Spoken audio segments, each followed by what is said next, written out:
Hi, Scotty Sanders here. I'm in Dallas, Texas. You know, it's a windy day in Dallas. Okay, so quick trivia question for you. What is the city in the United States known as the Windy City? Okay, I want to wait to get someone to give me the answer on that. Okay. So the Windy City, what is known as the Windy Silly? Okay, I messed up on that. Windy City. You say that fast, you'll mess up. The Windy City of the United States. Who knows the name of that city? I'll wait to get the answer of that. But it's in Dallas. It's very windy today. Now, one of the positives about not having any hair on my head, I don't ever have to worry about getting my hair messed up in this windy city of Dallas, Texas. Okay, has anybody come up with the Windy City? What's known as the windy? There it is, Kevin Lynham. Thank you. Chicago. Did you know that Dallas, Texas is actually measured to be a windier city than Chicago? Okay, so for whatever that's worth, I know you wanted to know that, but Dallas is actually has more wind than measured to have more wind than Chicago. All right. So if you don't know me, if you're just checking this out, my name is Scotty Sanders. I'm an international leadership consultant, and I love developing leaders. And the purpose behind me doing Facebook Live, it gives me an opportunity to develop leaders. And I love getting to help leaders to lead themselves well. And that's really the theme behind the Facebook Lives, is helping people to lead well. So I'm actually tonight going to share with you episode 36, which is part 2 of the topic that I talked about last week on how to resolve conflict. So I've been walking you through these 12 steps of resolving conflict. Last week I talked to you about the first 6, and so I'll do a quick recap, and maybe Kevin Lynham can put a link to the talk from last week. You can go to scottysanders.com. There's a blog article with the video there, or you can go to the Scotty Sanders business page and see that as well. Maybe Kevin can post that for us. In addition, that you can find it here. So here are the 6 from last week. Again, the 12 steps in resolving conflict. And let me just go ahead and add this. If you really enjoy conflict, let me highly recommend to you that you get counseling, because no one in the right mind should ever really enjoy conflict. Now, we have to deal with conflict, and that's kind of my whole thing of that's just part of life and dealing with that. So the first one I talked about last week is that you learn to embrace and resolve conflict. The second one, address your anger appropriately. Number 3, seek understanding and not victory. 4, assume the best of others. And 5, learn to share your feelings fittingly. And then the last one, number 6, watch your tongue. So that catches you up. So again, let's move to the rest of the steps. So we're talking about these 12 steps in resolving conflict. So I just shared with you the 6 from last week. Again, if you want to check out the full article and the video that goes along with that, you can go to scottysanders.com, or on Facebook, the Scotty Sanders, where you are right now, the Scotty Sanders business page. So let's pick up at number 7. So here's number 7, and it's this: speak the truth respectfully. All right. So it's one thing to give truth, but we need to do it respectfully. And I would just add respectfully. Another way is do that in a loving kind of way. Speak the truth, if you will, in love. So speak the truth, but make sure you do it in a very respectful way. Years ago, this is going back maybe 12 or 13 years ago, I had my supervisor, a person I reported to in a pretty large organization. His name was David Youth. And periodically, I might get myself in trouble by speaking too much truth and not enough love. And so I'd go in his office, and he had on his credenza this velvet brick. And he would remind me, Scotty, you need to add a little bit more velvet to your brick. Okay, so that was a great reminder. It's a good visual for me. Maybe you need to add a little velvet to your brick, a little bit less. Always you want to speak the truth, but make sure you have enough velvet on it. Love, do it respectfully. So that's number 7. And then number 8, attack the problem and not the person. You know, I know I've made this mistake before where I may get upset with somebody, and so I go to confront them about it, and so I end up attacking them rather than, and when you attack someone, man, you just made it worse. It's not going to get better. It's going to get worse. So you attack the problem and not the person. So you don't use you statements you did this or you did that or you lied to me, but you use I statements, and you could say something like, I don't know if I understand where you're coming from.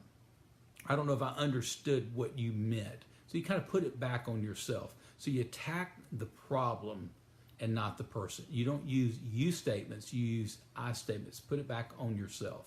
And then number 9, deal with specific areas and not generalizations. Okay, think about when you've been confronted before and someone confronts you about something and they give you really no information. You don't have a lot to go on. Sometimes you can be very impatient, but they give you no examples, no specifics. Well, when you don't give someone specifics, it's hard for them to grow. But when you give someone specifics, it gives them a chance that they can learn and grow and get better. And that's really what you want to do when you confront somebody. Part of the goal is you want them to improve and to get better. So don't give generalizations. Try to give specifics. So deal with specific areas and not generalizations. And then number 10, seek and grant forgiveness. So you want to seek it for yourself. If you messed up and you're having a conflict and you're the one that takes the initiative to say you're sorry, you want to seek forgiveness. Admit that you messed up, okay? But on the other side of that, you want to make sure you're quick to grant forgiveness. Don't be the kind of person that you can't forgive people. If you don't, that's a problem. So you want to seek and grant forgiveness. The goal, remember here, is not correction, but it really is, restoration, that you restore from that conflict, that relationship. You make the relationship back whole again. Because when there is a conflict, there can be some division. It can be a wound. So you don't want to, just win. That makes it worse, or get victory. The main thing you want to do is how can you restore, make that relationship back whole again. All right, so that's number 10. And then number 11, deal with conflict personally. So let me give you some examples what I mean by that. One, you don't want to be talking to others about a conflict and get them involved. That's what I call triangulation. It's where you triangulate and you start sharing with someone that's not involved, but you want to deal with conflict personally. Okay, so go to that person, directly to them. Don't ever reprimand anyone in a group or a public setting. Again, you can do it in a fun way and a little bit of bantering. We don't need to be overly sensitive, get our feelings hurt easy, so we can have a little fun. And I know there are certain meetings that I lead and training things that I do. If I know someone in there, I might kid with them a little bit. I'm not talking about that, but I mean call somebody out and embarrass that person or humiliate them. You should never do that. So you want to deal with that conflict personally, but you want to do it privately when you have the chance as well, not in a public setting. So go to them personally, go to them privately. And then here's something else let me say to you. In the age that we live in, you never want to deal with conflict about somebody by shooting them a text message, an email. Those are not good. And whatever you do, don't vent frustration or confront someone in a passive-aggressive way via social media. I've just got to tell you, I cringe sometimes to see some of the Facebook posts people that put them in a good light and someone else in a bad light. It may be indirectly, and most people may have no idea who they're talking about. But that can, well, one thing it says to me, you're pretty immature to do that. Okay, I'm just going to be honest with you. You may not like that. And here I'm giving some truth without love. But let me just say, in a very loving, caring way, that is immature. You shouldn't do that. And the other thing I think it does is that it shows poor judgment on your part. Because here, when you deal with someone directly and personally, you can get that resolved without making it a big deal. But once you start telling other people and you put it out there in social media, you've widened the circle to the place where a lot of people know about it. Just not good judgment, and it's kind of passive aggressive to do that. Probably more than you wanted to know. So face to face, if it's any way possible at all. And if it's just necessary, you can always give them a phone call. It's better to do a phone call than it is an email or a text. All right? So face to face if possible.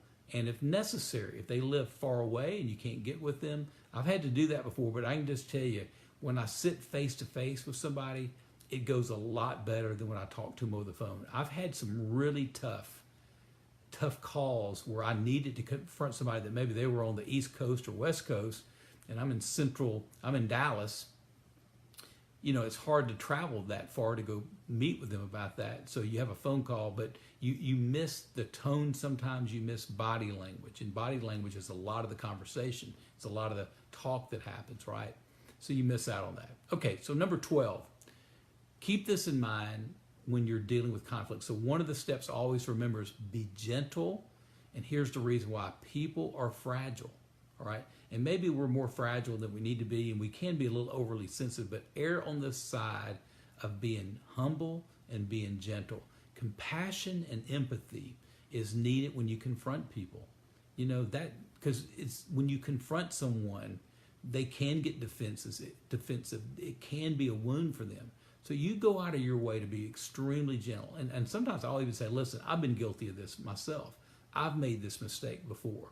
You know, put yourself in their place and just give a lot of grace and show a lot of compassion. Give them room to get forgiveness and to reconcile that, versus just being hard on them and you crush them by communicating something to them. So again, be gentle because people are fragile. All right, so those are the 12 steps in resolving conflict. Again, you don't always follow all 12 and you don't always follow them in a linear manner, but it really is a good template for people to follow when you're dealing with conflict. It's probably good to review and think about before you have a conflict that needs to be resolved. Okay, so I'm curious, out of my talk tonight, what was maybe a point that I made that was helpful to you? I'd love to hear that. That's one of the ways it gives me feedback. And to be honest with you, it gives me a little encouragement that these things are resonating with you. I try to be really, really practical in my teaching. Most everything that I teach on are things that I've struggled with or I've had to work on and improving, but it's also what I call being real and being authentic, things that we deal with, very pragmatic. It's not in theory, it's not in a classroom, but things that we all struggle with and we have to deal with in life to be successful in life. So if you'd share with me something that helped you, that would be encouraging to me. And I also would ask you, if this has helped you tonight, I would ask you to hit the share button to share this with other people as well. How about that? Well, listen, remember Mondays. It is double Monday. You want to get a lot done Monday to make the rest of the week to go well. So listen, I'm going to be leading well this week. I hope you have a great rest of the week and take care.